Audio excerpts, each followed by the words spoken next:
Greg Walker, the failure. Let's have a chat about failure. We all know it's a process, right? But let me tell you, when you're knee deep in it and nothing seems to be working, that's when it feels like the world's crumbling. I know because I've been there, and it's not just once, but multiple times.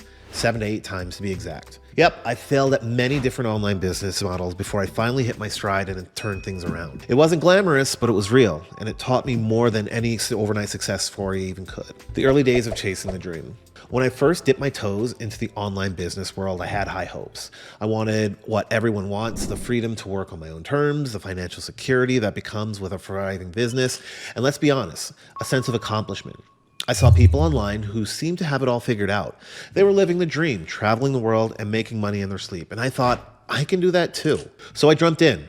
I tried affiliate marketing, dropshipping, blogging, every other easy online business model that promised quick cash. Each time I thought, this is it. This is the one that's gonna work. But spoiler alert, none of them worked. At least not the way I imagined they would. Reality check. One of the hardest things about those easy failures was realizing that I was going about it all wrong. I was focused on the money that I forgot the real reason why I wanted to start an online business in the first place, was to create something meaningful, something I was actually proud of. But I wasn't doing that. I was chasing the latest trend, hopping on what would lead to a windfall without considering whether it aligned with who I am or what I wanted. After my third failed attempt, I hit a wall. I was exhausted, mentally, physically, emotionally. I'd spent hours researching, tweaking, trying to make things work, but it felt like I was going nowhere. I remember sitting in front of my computer one night just staring at the screen thinking, what am I doing? It was a tough moment, but it was also a turning point. I realized if I was going to make this work, I had to approach it differently. I needed to stop chasing money and start focusing on what mattered to me. It wasn't about finding the best, fastest buck, but it was about building something that mattered, something that felt like an extension of who I was. The shift, focus on creativity.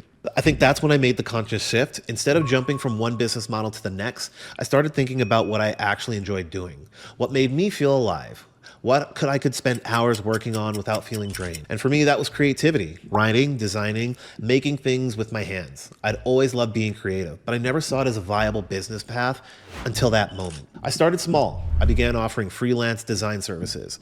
At first, it was slow. I didn't have a ton of clients and the money trickled in, but it wasn't enough to live on. Still, something felt different. Even though the cash wasn't flowing, I was finally doing work that felt meaningful, and that in itself was a huge win. Building momentum. Here's the thing.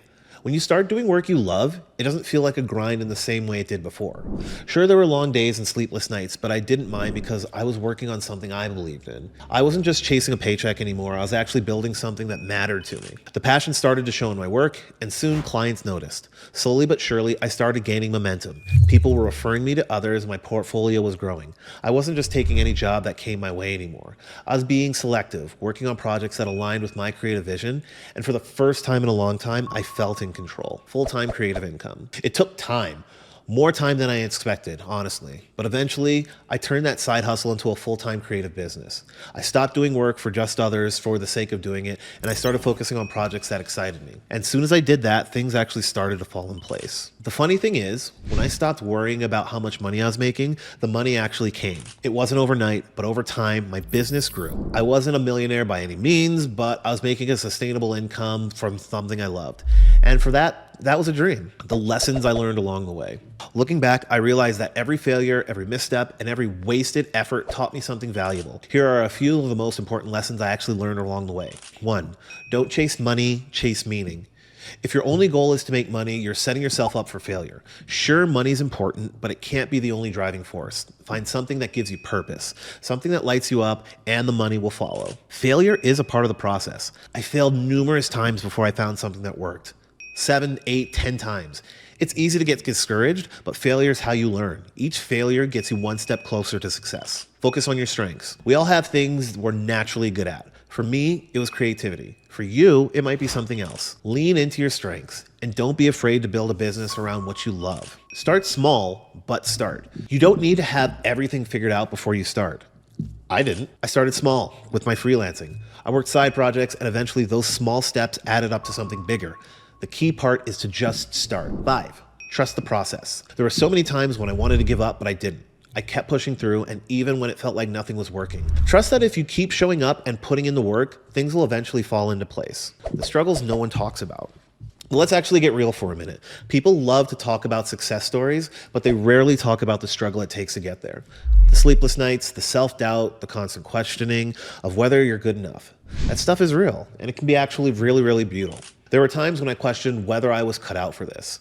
I'd see other people killing it online, and I'd think, well, wait, what am I doing wrong? I'd compare myself to them, and it would spiral into this feeling of inadequacy. But the truth is, everyone's path is different. Just because someone else seems to have it all figured out doesn't mean you didn't go through your own struggles. One of the hardest parts of building something on your own is feeling like you're constantly failing while everyone else is succeeding. But here's what I've learned. Success isn't about getting it right the first time.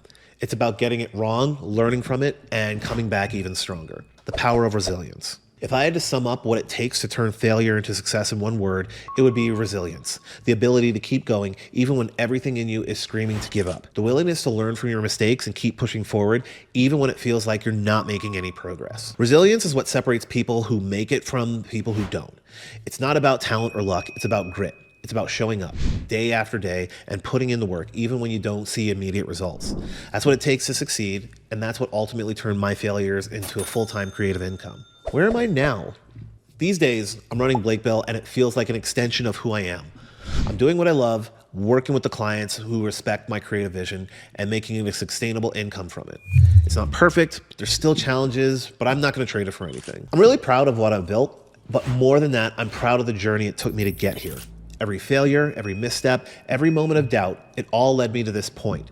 And if I could go back and do it all over again, I wouldn't change a thing. Final thoughts. If there's one thing I hope you can take away from my story, it's this. The failure is not the end. It's just a part of success. If you're struggling right now, if you feel like nothing is working, know that you're not alone. I've been there, and trust me when I say this. If you keep going, if you keep learning and keep growing, things will eventually click. You know, it might not happen overnight. In fact, it probably won't. But if you stay the course, if you focus on what matters to you, if you lean into your strengths and trust the process, you'll get there. And when you do, all those failures will feel like stepping stones, guiding you to exactly where you're meant to be. So just don't give up, keep pushing, keep learning, keep failing. But each failure is bringing you one closer step to success.